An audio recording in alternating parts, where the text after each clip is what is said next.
प्रिय विद्यार्थियों, आज हम प्रश्नावली 9 और प्रश्नावली 9 के पार्ट सेकंड के साथ में आपके बीच उपस्थित हूँ।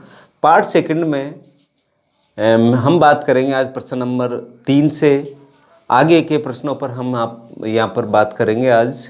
और मेरा मानना है कि आपने इसकी जो परिभाषाएं थी, हमारा जो प्रारंभिक जो नॉलेज थी उसके बारे में मैंने आपको पार्ट फर्स्ट में इस प्रश्नावली में बात की है। आज हमारे बीच जो प्रश्न आ रहे हैं वो प्रश्न नंबर 3 और फिर प्रश्न नंबर 4 और उसके बाद में अगले प्रश्न हम निरंतर इसमें लेंगे। तो पार्ट फर्स्ट का मैं आज प्रश्न ले रहा हूँ प्रश्न नंबर 3। प्रश्न नंबर 3 में कहा है कि आयतीय निर्देशांक अक्षों को लेते हुए बिंदु 0 यह ओ के निर्देशांक 0 0 है, पी के निर्देशांक 3 और 0 है और आर के निर्देशांक है 0 और 4 को आलेखित कीजिए, यानी ग्राफ बनाना है। तो ग्राफ बनाने का मतलब वो आप यहाँ पर हल लिखें। हल लिखने के बाद में हमको यहाँ पर ग्राफ खींचना है। तो यही कार्य करते हैं हम। देखो, ये हमने लिया ये एक्स डैश, यहाँ पर क्या आ गया मूल बिंदु, यह है वाई और ये वाई डैश। मैंने आपको इसका जो चिन्ह परिपाटी का पूरा मैंने आपको भाग 1 में बता रखा है। आपको पता है मूल बिंदु है, यहाँ पर हम पैमाना मानते हैं। क्या मानते हैं? पैमाना। लेकिन यहाँ पर पैमाना की आप दर्शाना चाहो तो दर्शा दो, यहाँ पर लिख दो पैमाना। पैमाने में हम लिखते हैं एक्स और वाई, यानी दोनों ही मैंने एक साथ लिखे, एक्स अक्ष और वाई अक्ष। एक्स अक्ष वाई अक्ष पर एक बड़ा खाना बराबर 1 इकाई। आपको मैंने बता रखा है ये बड़ा खाना होता है। इस बड़े खाने को मैंने क्या माना? 1 इकाई माना। तो यहाँ पर मैंने 1, फिर 1 में 1 जोड़ा 2, फिर 3, फिर 4 और 5, हमने 5 तक लिया। इसी तरह इधर कौन सा पार्ट होता है? माइनस का होता है। ये -1, -2, -3, -4 और -5 हमने यहाँ पर प्रदर्शित किया। इसके बाद में हम 0 से y की तरफ चलेंगे। ये ओ से 0 से नहीं, किससे चलेंगे? ओ से। ओ को क्या बोलते हैं? मूल बिंदु। मूल बिंदु के निर्देशांक क्या होते हैं? मैंने बताया आपको क्या होते हैं डियर स्टूडेंट? 0 0 होते हैं मूल बिंदु के निर्देशांक। यहाँ पर देखो 1 2 3 4 और 5। ठीक है, अब नीचे बढ़ते हैं। -1 -2 -3 -4 और -5। ये हमने क्या किया?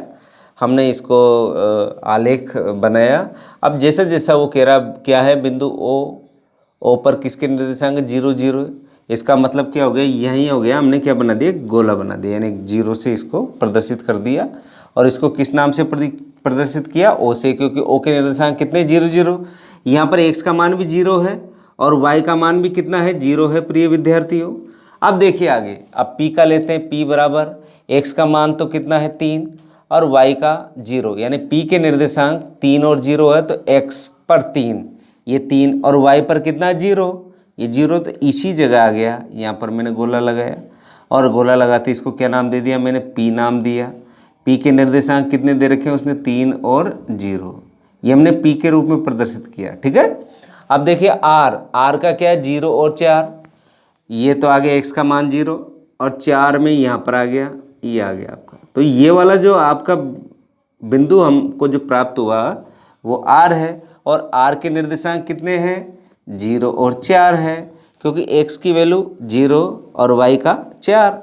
तो यानी r के निर्देशांक 0 और 4 को हमने यहाँ पर प्रदर्शित किया। अब उसने क्या किया आगे? यदि OPQR और R क्या है? एक आयत है। अब आयत में आपको पता है आयत के आमने सामने की भुजाएं क्या होती है? बराबर होती। कल मैंने आपको बताया था, मैंने कहा था कि आपको कौन कौन से डायग्राम की आवश्यकता पड़ेगी, कौन कौन से आकृतियों की आवश्यकता पड़ेगी। तो मैंने आपको आयत के बारे में बताया था। आयत जिसके आमने सामने की जो भुजाएं होती है वो क्या होती है प्यारे विद्यार्थियों? बराबर होती है और प्रत्येक कोण 90 डिग्री का होता है। तो हम क्या करेंगे, यहाँ से हम इसको डॉट डॉट करके ऊपर तक बढ़ाएं, ये डॉट डॉट करके, क्योंकि यहाँ पर एक लाइन होगी पूरी ग्राफ पेपर पर, और इधर से भी हम डॉट डॉट करके आगे बढ़ाएंगे। यहाँ पर जो बिंदु प्राप्त होगा ये बिंदु कौन सा होगा? Q होगा। और Q के निर्देशांक x पर कितना है 3 है और y पर कितना है 4 है। तो आप कहोगे सर कि जो ये q जो आपके पास बिंदु है इसके निर्देशांक कितने होंगे 3 और 4। ये ही क्या इसने ये तो पूछा है q के निर्देशांक ज्ञात कीजिए, तो हमने q के निर्देशांक ज्ञात कर लिए। q के निर्देशांक कितना आ गया q के निर्देशांक 3 और 4। तो प्यारे विद्यार्थियों, हमने जो इस प्रश्न को यहाँ पर हमने सरल किया, हमने इसको यहाँ पर हल किया, इसमें हमको सीधा सीधा ये पता लग रहा है कि जो q के निर्देशांक है वहाँ 3 और 4 प्राप्त होंगे।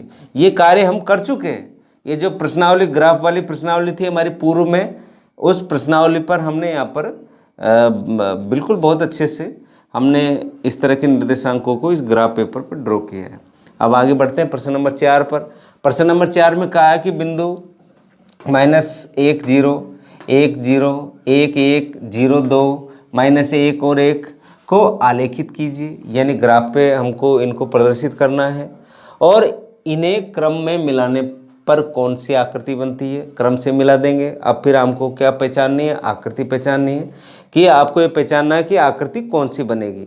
तो इस तरीके से हम इसको क्या करते हैं, वही कार्य करते हैं। हम ग्राफ आलेखित विधि से, यानी इसको हमको क्या करना है, इसमें पूछा है, इसने कहा कि आलेखित कीजिए, तो हम यहाँ पर आलेखित करने के लिए एक्स एक्स और वाई एक्स के लिए हम यहाँ पर रेखा खींचेंगे।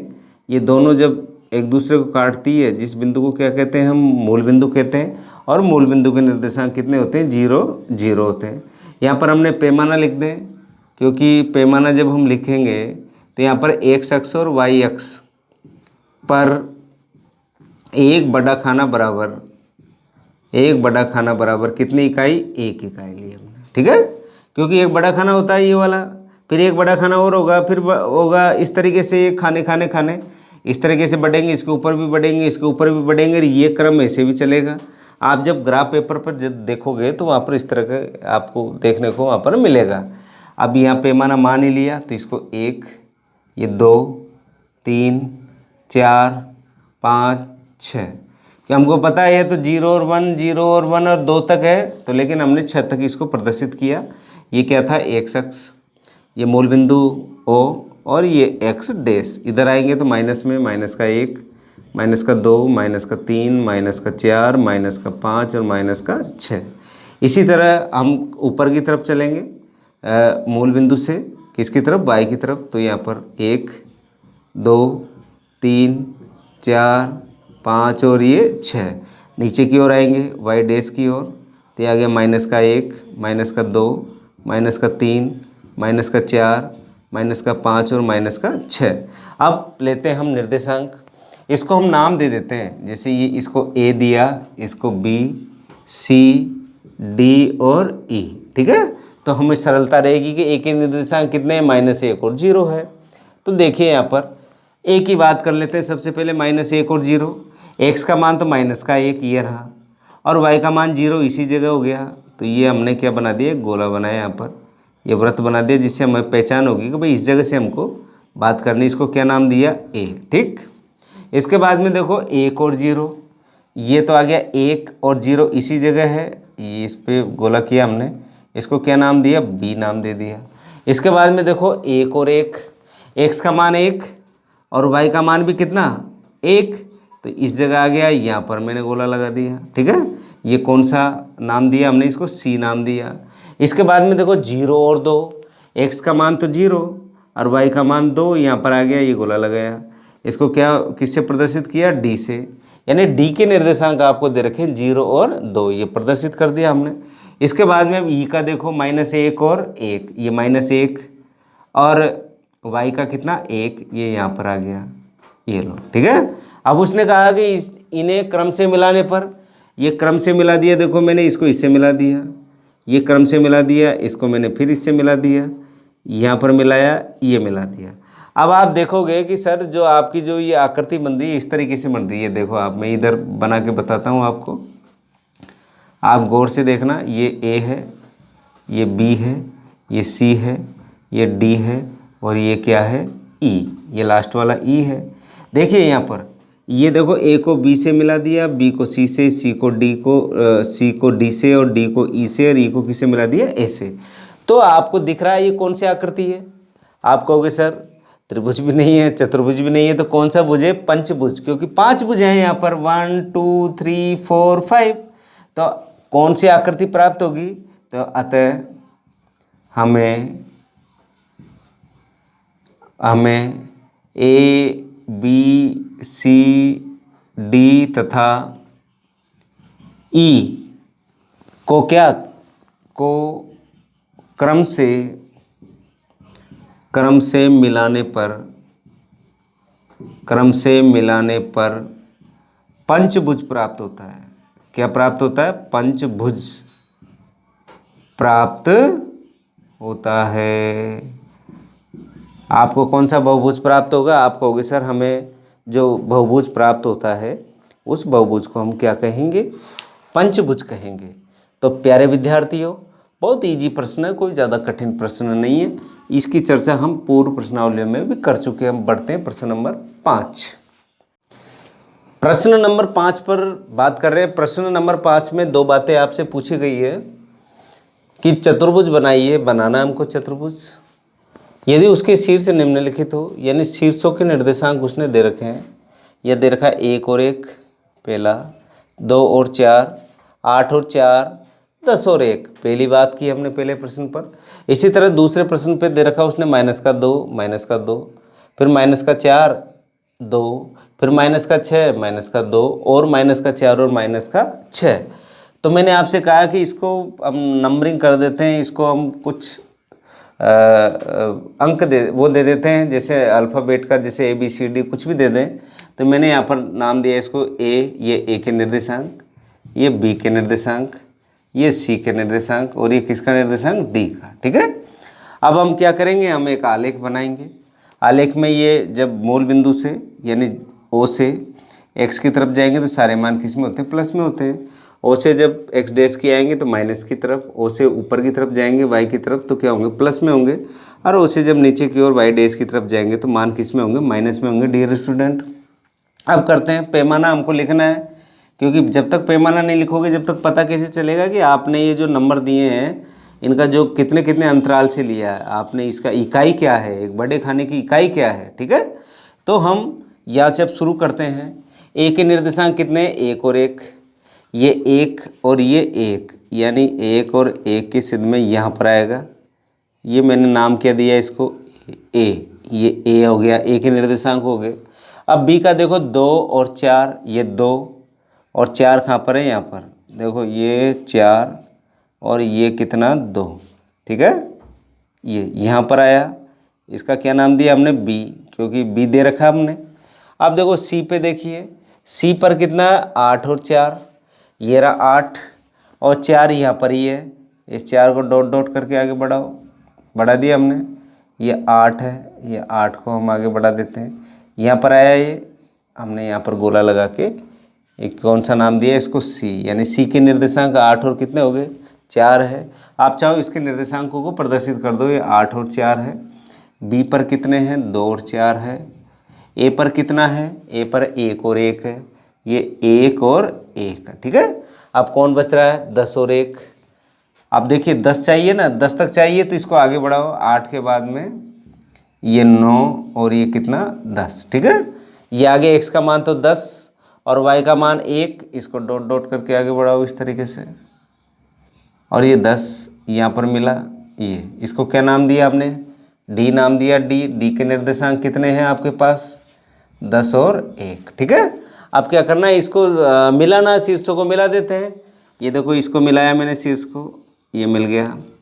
यहाँ से मैंने इसको फिर मिला दिया, देखो ये मिल गया इससे। यहाँ से भी ये मिल रहा है, देखो। ठीक है। यहाँ से इसको मिला दिया। अब आपके पास ए बी सी और डी, आपको एक चतुर्भुज प्राप्त हुआ। इस चतुर्भुज को हम पहचानेंगे कि ये चतुर्भुज का नाम क्या होगा।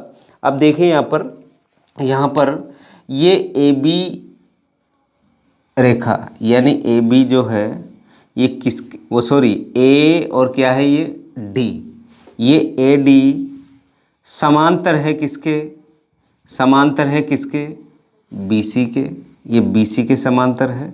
AD किसके समांतर है, BC के समांतर है। जब AD BC के समांतर है, देखो ये वाली रेखा और ये वाली, यानी ये भुजा, ये जो चतुर्भुज है इसकी भुजा कौन सी, BC, समांतर है किसकर, किसके है, AD के समांतर है। जब ये समांतर हुई और ये दोनों भुजाएं समांतर नहीं हैं, तो आपको पता है चतुर्भुज की जो एक विशेष इसकी एक प्रॉपर्टी है कि आमने सामने की जो ये भुजाएं हैं एक, यानी जब चार भुजाएं हैं, चार भुजाओं में एक युग्म आमने सामने की भुजाओं को क्या हो, अगर समांतर हो तो वह चतुर्भुज, और वह चतुर्भुज कौन सा चतुर्भुज कहलाएगा, समलंब चतुर्भुज। तो आप कहोगे अतः ABCD चतुर्भुज समलंब चतुर्भुज होगा। कौन सा चतुर्भुज होगा, समलंब चतुर्भुज होगा, समलंब चतुर्भुज होगा।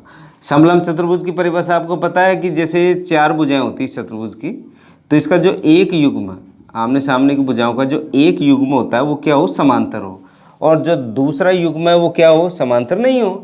क्या हो, समांतर नहीं हो, जिसको हम बोलते हैं असमांतर। ठीक है, एक युग्म आमने सामने का समांतर है, ये ऊपर वाला और ये नीचे वाला, यानी जो भुजा है BC और भुजा AD क्या है, समांतर है, तो ये तो समांतर मिल गया। ये वाली देखो, इसको आगे बढ़ाएंगे तो एक दूसरे को क्या करेगी, एक बिंदु पर मिलेगी, तो ये क्या होगी, समांतर नहीं है। तो इस कंडीशन पे जो चतुर्भुज होगा ABCD, ये चतुर्भुज कौन सा चतुर्भुज होगा, आप कहोगे सर समलंब चतुर्भुज हमको यहाँ पर प्राप्त होगा। अब देखिए सेकंड वाले में आप प्रदर्शित करें, इसको भी हम नाम देते हैं ABC और D। हमने इनको बिंदु दे दिया, शीर्ष के नाम दे दिए हमने। A शीर्ष के निर्देशांक है -2 -2, B जो शीर्ष है उसके निर्देशांक है -4 और 2, C के निर्देशांक है -6 और -2, D के निर्देशांक है -4 और -6। अब इसको क्या करना है, आपको ग्राफ पे ड्रॉ करना है। वही काम अपना x अक्ष और y अक्ष हमको बना के पैमाना मान के वही x अक्ष और y अक्ष पर 1/खाना बराबर कितनी इकाई, 1 इकाई मानना हमको।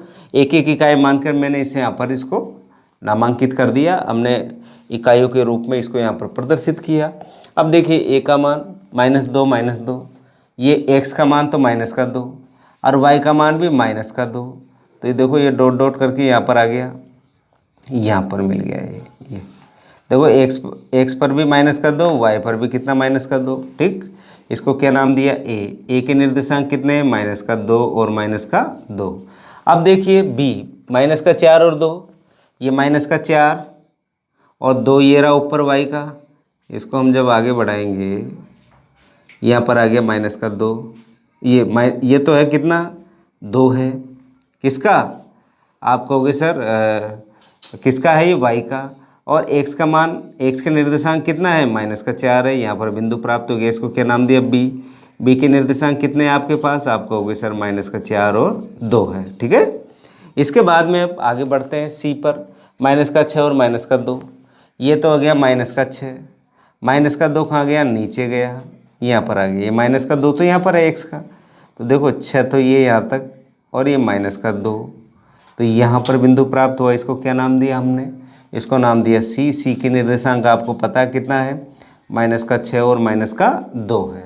अब इसके बाद में आता है d वाला नंबर, d वाले में कितना, -4 और -6। अब देखिए -4 ये रहा, -6 कहाँ पर चले जाएगा, नीचे, ये नीचे आ गया, देखो -4 और ये -6 यहाँ पर मिला।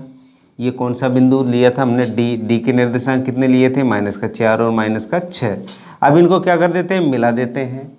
ये देखो ये मिला दिया हमने, यहाँ से इसको भी इससे मिला दिया, ये मिलाया इसको इससे, ये इसको मिला दिया। अब आपको चित्र से स्पष्ट है, जो ये आकृति आपको नज़र आ रही है, इस चित्र से ये स्पष्ट है कि जैसे ये वाली भुजा AB, कौन सी, ये AB भुजा बराबर, ये भुजा इस भुजा के बराबर है, किसके, AD के बराबर है, और ये भुजा किसके बराबर है, CD के बराबर है, और ये भुजा किसके बराबर है, BC के बराबर है। चारों भुजाएं बराबर है, लेकिन इनके बीच का कोण 90 नहीं है, तो क्या होगा, ये वर्ग तो नहीं होगा। क्या नहीं होगा, वर्ग तो नहीं होगा। तो वर्ग नहीं होगा तो क्या होगा, ये समचतुर्भुज होगा। कौन सा चतुर्भुज होगा, समचतुर्भुज होगा। अगर ये दोनों भुजाओं के मध्य 90-90 डिग्री के कोण आ जाते चारों, तो हम क्या कह देते, वर्ग कह देते। लेकिन यहाँ पर वर्ग नहीं है, क्या है, ये समचतुर्भुज है। ठीक है, तो आपने यहाँ पर जो ये निर्देशांक दे रखे हैं, इन निर्देशांकों को जब हम किस पर, ग्राफ पेपर पर हम जब इसको ड्रॉ करेंगे, तो ड्रॉ करने के बाद में आप इस पर जैसे ही आपके पास ये शीर्षों को जब आप मिलाओगे, मिलाते ही आपको एक आकृति नज़र आएगी, और हम उस आकृति की क्या करनी है, हमको पहचान करनी है।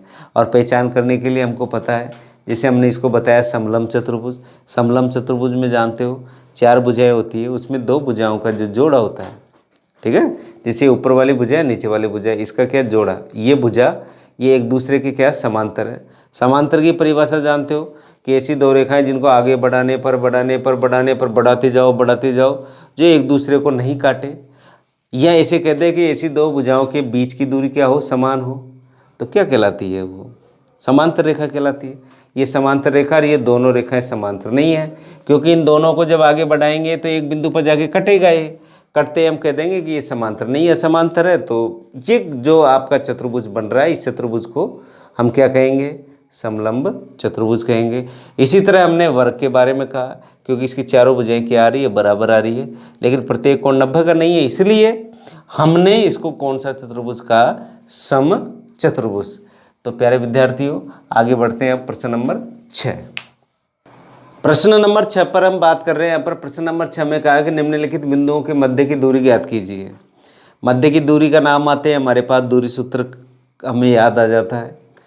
और प्यारे विद्यार्थियों, यहीं से आप इसको अच्छे से समझना, क्योंकि वो जो हमने अभी ग्राफीय यानी आलेख पर हमने जो बिंदुओं को ड्रॉ किया है, वो एक्चुअल में हमारी जो पूर्व की प्रश्नावली है, वहाँ पर 6 नंबर का ग्राफ पूछा जाता है। तो इस प्रश्नावली में से वो ग्राफ के सवाल आने की जो संभावना है वो नहीं है, और प्रश्न यहाँ से शुरू होते हैं इस प्रश्नावली के।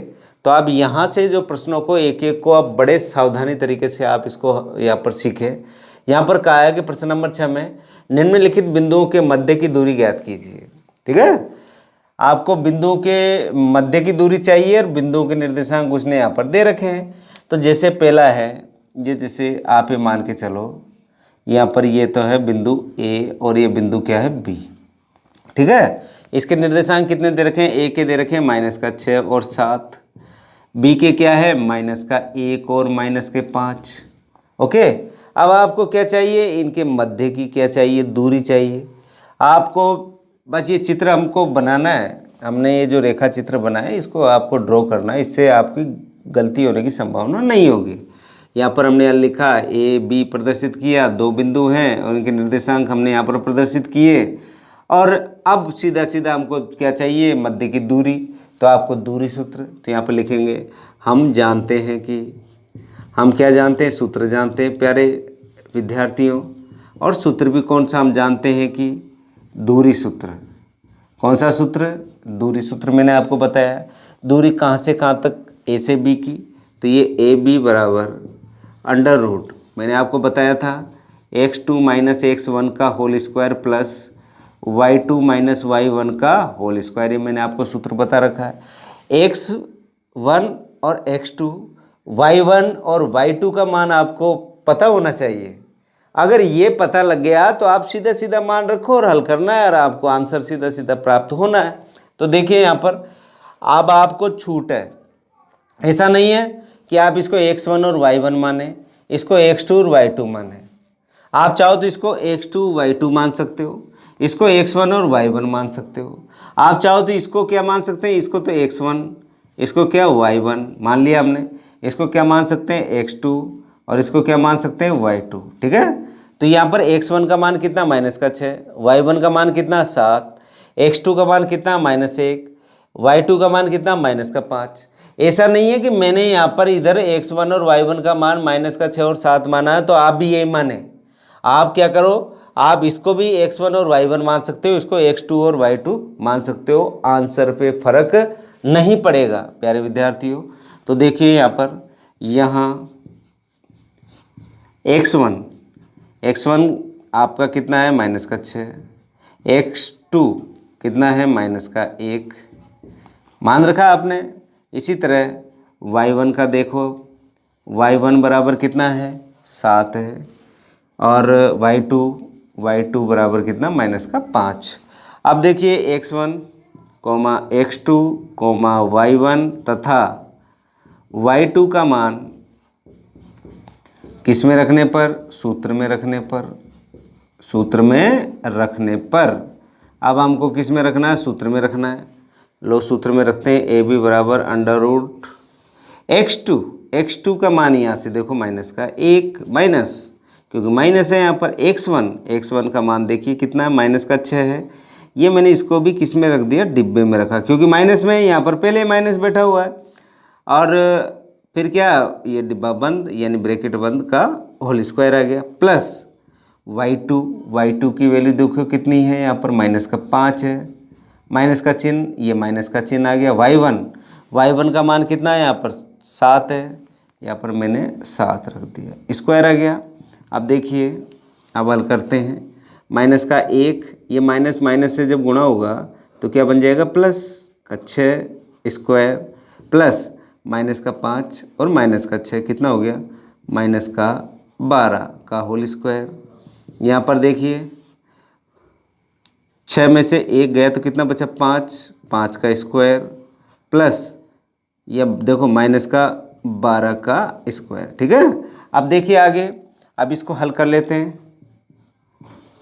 5 का स्क्वायर कितना हो गया, आप कहोगे सर 5 का स्क्वायर होता 25, और -12 इंटू -12, 12 144। देखो यहाँ मैंने किया -12 इंटू -12, माइनस तो क्या हो गया प्लस, 12 144, यहाँ पर लिखा मैंने 144। ठीक है, आप देखो दोनों को जोड़ेंगे, 5 और 4 9, ये 6 169, जब 169 का जब हम अंडर रूट निकालेंगे तो कितना होता है, 13 होता है। तो AB का जो मान आपके पास निकल के आया वो कितना आया, 13 आया। अब 13 आते ही आप कहोगे सर किसका मान प्राप्त हुआ है, 13 आपके पास प्राप्त हुआ है। A और B के बीच की दूरी कितनी प्राप्त हुई, आपको 13 प्राप्त हुई। तो यहाँ से यहाँ के बीच की दूरी क्या होगी, 13 प्राप्त होगी। क्यों, क्योंकि हमने दूरी सूत्र का प्रयोग किया है, और दूरी सूत्र में हमने x1 y1 x2 y2 का मान हमने ज्ञात किया है, हमने मान लिया, और मानकर हमने किस में रखा, सूत्र में रखा। और सूत्र में जब हम इसको हल करेंगे तो आसानी से आपको आंसर प्राप्त हो जाएगा।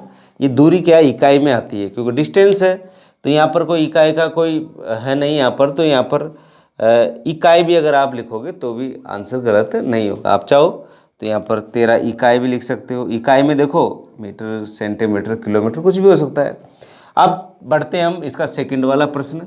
सेकंड वाले प्रश्न में उसने कहा है वही दो बिंदुओं के बीच की दूरी यानी बिंदुओं के मध्य की दूरी निकालनी है। तो ये देखो मैंने यहाँ पर ये दो बिंदु ले लिए, इसको चलो ए बी दिया, इसको पी और क्या ले लेते हैं, क्यू ले लेते हैं। यहाँ पर है -1 और -1, यहाँ पर दे रखा 8 और -2। ठीक है, अब देखिए हम जानते हैं कि हम तो वही जानते हैं, क्या जानते हैं डियर स्टूडेंट, सूत्र जानते हैं।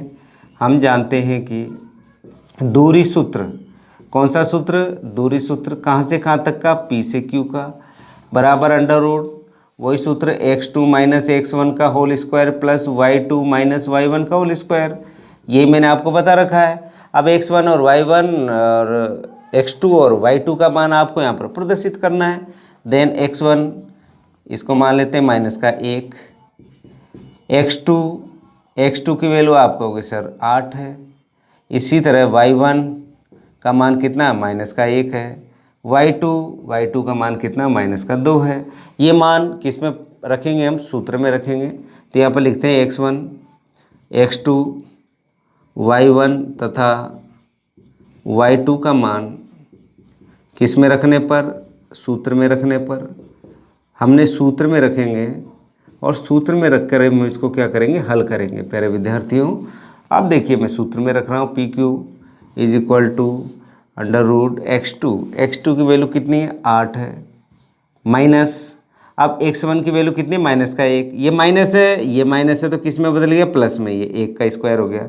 अगर ऐसे समझ नहीं आ रहा तो आप ये मान के चलें कि ये 8 तो आपने लिख ही दिया यहाँ पर, माइनस ये माइनस x1 का मान कितना -1, तो इसको कोष्टक में रखते हैं, ये आ गया स्क्वायर प्लस y2 की वैल्यू कितनी है -2 है, ये -2 माइनस का चिन्ह, अब y1 का मान कितना -1, ये -1 का होल स्क्वायर हमने मान रख दिया सीधा सीधा। यहाँ पर देखिए 8 माइनस प्लस 1 का स्क्वायर प्लस ये -2 माइनस क्या हो गया प्लस 1 का स्क्वायर, ठीक है। ये आ गया 8 × 9 का स्क्वायर प्लस 1 में से 2 गया तो कितना बचा -1 का स्क्वायर। यहाँ पर आ गया 9 का स्क्वायर कितना हो गया 81, -1 × -1 1 ही आएगा, कितना आएगा आपके पास यहाँ पर 1 ही आएगा। और 1 आने के बाद में अब फिर आप आगे कहोगे सर जो इसका आंसर जो निकलेगा कितना हो गया 82 हो गया, यह हो गया आपके पास 81 रेख 82 अंडर रूट 82, किसका मान आ गया है PQ का मान आ गया। आप चाहो तो इसके पीछे इकाई भी लिख सकते हो और अंडर रूट 82 भी अगर लिख दोगे तो आपका आंसर गलत यहाँ पर नहीं होगा। तो सीधी कहानी ये है, ये जो सूत्र है दूरी सूत्र, कौन सा सूत्र डियर स्टूडेंट, ये दूरी सूत्र, ये वाला सूत्र ही आपको 3 नंबर दिलाएगा, पक्का दिलाएगा, 100% दिलाएगा पक्का, ठीक है। आपको ये सूत्र याद है तो आपको पक्का निश्चित तौर पर आप 3 नंबर तो कम से कम मिल ही जाएंगे, आपको ये मान के चलना, क्योंकि 3 नंबर का वो विभाजन सूत्र से भी पूछ लेता है। इसलिए आप इस दूरी सूत्र को, बहुत सीधा है दूरी सूत्र, कहीं से भी कहाँ, जैसे ए से बी की हो, चाहे पी से क्यू की हो, चाहे किसी भी एक स्थान से दूसरे स्थान के बीच की दूरी ज्ञात करनी है, दोनों बिंदुओं के क्या दे रखे हैं आपको निर्देशांक दे रखे हैं, तो आप क्या करोगे दूरी सूत्र वही x2 - x1 का whole square plus y2 - y1 का होल स्क्वायर, किस में है ये अंडर रूट में है। इसको साधारण तरीके से जब हम सरल करेंगे प्रिय विद्यार्थियों तो आपका आंसर आ जाएगा। यानी आप जैसे ही सूत्र रखकर मान रखोगे तो आप कक्षा 8 में पहुंच चुके होंगे, क्योंकि वहाँ पर हमने वर्ग और घनमूल की जो प्रश्नावलियाँ है बड़े सावधानी पूर्वक वहाँ पर हमने हल की है। तो आज के लिए प्यारे विद्यार्थियों इतना ही, कल हम फिर इस प्रश्नावली के प्रश्न नंबर 7 से हम आगे बढ़ेंगे। आप मेहनत करते रहें बहुत अच्छे से, आप प्रत्येक प्रश्न को लिख के अभ्यास करें। आप लिख के अभ्यास करोगे, क्योंकि गणित में तो जितना आप अभ्यास करोगे उतने ही आपके गणित के प्रश्न बिल्कुल पक्के होंगे, ऐसा मेरा मानना है। आज के लिए इतना ही, धन्यवाद।